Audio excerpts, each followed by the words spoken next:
hari ini kita akan membahas penerapannya. Apakah sudah terlihat di Zoom teman-teman? Saya harap sudah ya. Nah, ini seperti judulnya ya, aplikasi ataupun penerapan SPLTV pada kehidupan sehari-hari. Ya, sama seperti materi-materi lainnya ya, materi-materi matematika yang berkenaan dengan penerapan, ya pasti soalnya tentang masalah kontekstual. Awamnya teman-teman pasti tahu itu kayak soal cerita gitu, soal cerita.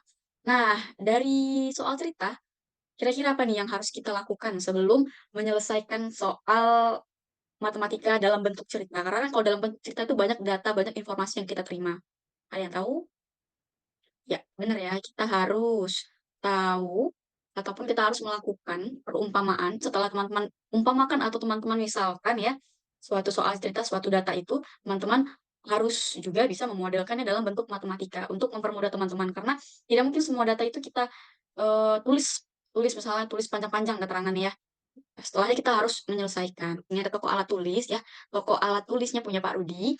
Nah, kebetulan dia sedang memberikan paket-paket ya untuk setiap itemnya. Paket A berisi apa aja, ada 3 buku, 1 spidol, 2 tinta, harganya 17.200 dan seterusnya ya. Di sini kita dapat meng-highlight pertanyaannya itu berapakah harga satu buah tinta?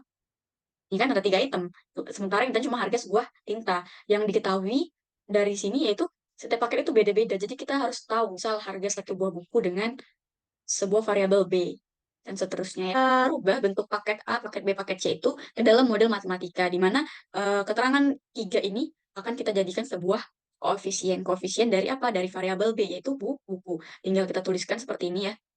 3B tambah F ya, 1 ya. 1 tidak dituliskan. S tambah 2T sama dengan 17.200. Merupakan persamaan sama. Untuk penjelasan sampai di sini apakah dapat dimengerti? Apa aja langkah untuk menyelesaikan sistem persamaan linear yang teman-teman ingat? Ya, benar, kita akan melakukan eliminasi, menemukan nilai variabel lainnya. Jadi, kalau udah tahu nilai variabelnya, kita bisa mensubstitusikannya ke dalam persamaan ataupun ke dalam persamaan baru yang kita dapat nanti setelah melakukan eliminasi. Bisa jadi persamaannya lebih sederhana dan menghasilkan persamaan baru yang nilainya lebih kecil. Jadi gampang teman-teman untuk menghitungnya.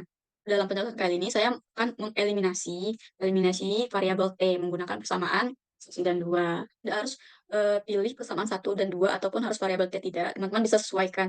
Teman-teman bisa pilih nilai koefisiennya dari variabel itu yang kecil. Jadi teman-teman tidak rumit, tidak sulit lagi untuk melakukan perhitungannya. Oke, untuk di sini kita lanjut salin ya, salin persamaannya 1 dan 2. Kemudian yang akan dieliminasi itu 2T ya, karena saya akan mengeliminasi T.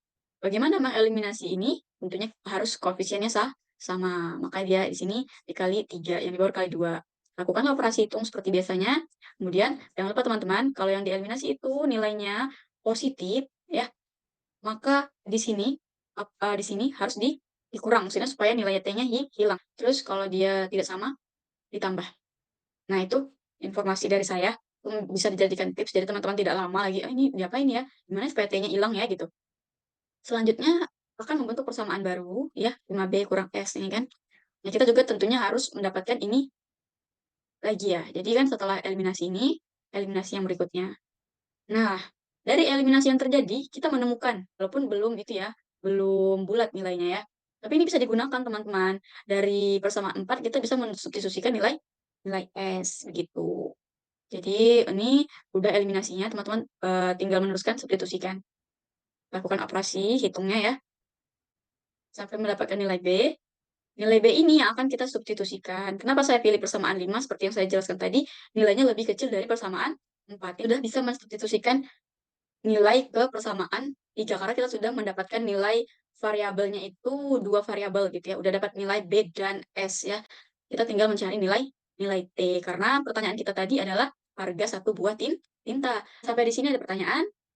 Jika tidak, saya akan memberi pertanyaan yang serupa, kemudian akan saya beri juga latihan soal yang sedikit berbeda untuk sama-sama melatih nalar kita ya teman-teman ya. Mungkin sesi Zoom Meet-nya akan diakhiri, atau kita akan pindah ke grup discussion